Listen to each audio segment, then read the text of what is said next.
machine is accurate from milling to turning. Everything's going to be precise. Everything's going to be accurate and true to itself, with the turning and milling all being done in one operation. Wow, Damien, this machine has been hotly anticipated. It's the MX-520T. Give us a quick rundown. What have been the upgrades from the last 520? Okay, so now we have the 520T, which has the added benefit of a turning function.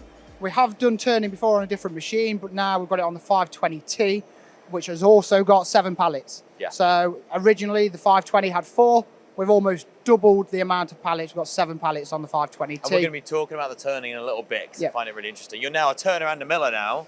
You've got a whole new skill set. I would say unfortunately, but no, I'd say fortunately, after this machine, I am a little converted to turning, and it has been brilliant, to be honest. Brilliant. And there's been some other upgrades as well that are maybe less obvious at the initial outlook, which is on the control as well, right? So yeah, the control's got some new features. Some are on the tool management page, so you can now set tools to measure, and you don't need to stop the machine, it'll automatically measure. You've also got instructions, pictures where you can put your workflow on there, your setup sheets, your prove outs, or anything to do related with your setup, you can now put on the screen for the operators to read through and make sure that the right job is on the right pallet. This is almost turning into a kind of a one machine factory. Yeah. Let's now dig into it. When you say there's more pallets, how have you achieved putting more pallets in, and what's it changed to the machine envelope? Okay, so footprint wise, the machine's exactly the same. Right. The only difference now, we've got 2 tiers on the pallets. So we used to have 4 on the bottom shelf, we've still got 4 on the bottom shelf.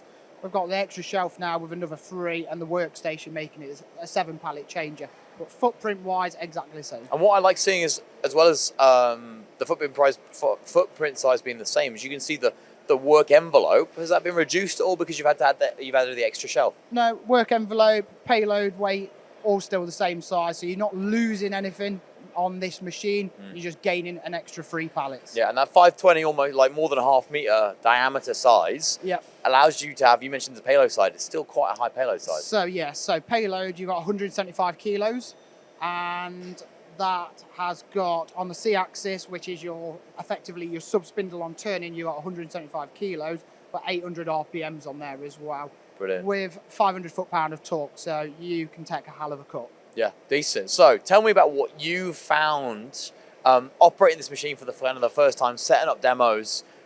What was it like becoming a turner on a Matsuura machine? Okay, so being a complete miller going to turning was daunting at first, and I've only had a couple of weeks on it. But what I've noticed quite quickly is the material rate that you can reduce turning compared to milling. Yeah. So milling, you can take, turning, you can take a hell of a cut, whether it's 2 mil, 4 mil, at a 0.4 feed in, to be honest, quite a hard steel, and your material rate that you're taking, rather than hours on milling, you can be 10, 20 minutes of turning to get to the same material rate reduction. Yeah, tell me about the demo that you've got, not on the machine now, but the demo part you were producing earlier. Yeah. There's quite a lot of material removal on that. It's a big billet coming down to a smaller shaft, right? Yeah, so we're starting at a 200 diameter billet, and we're turning down to 50 mil, and we're going 150, 160 mil deep.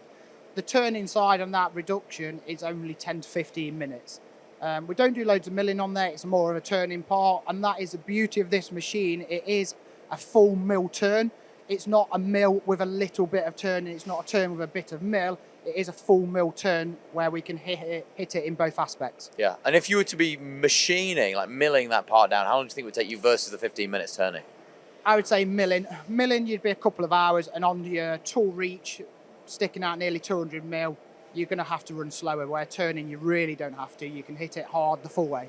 Yeah, I guess you could imagine someone eliminating a secondary machine for turning ops, putting it all on here and running it all weekend lights out. Yeah, that's the whole purpose of this machine, and the PC4 worked well for it. The PC7 is going to work even better because it gives you more time to run unmanned, mill and turn, so you've got more options. So you've got double your payload, double your options with the mill turn.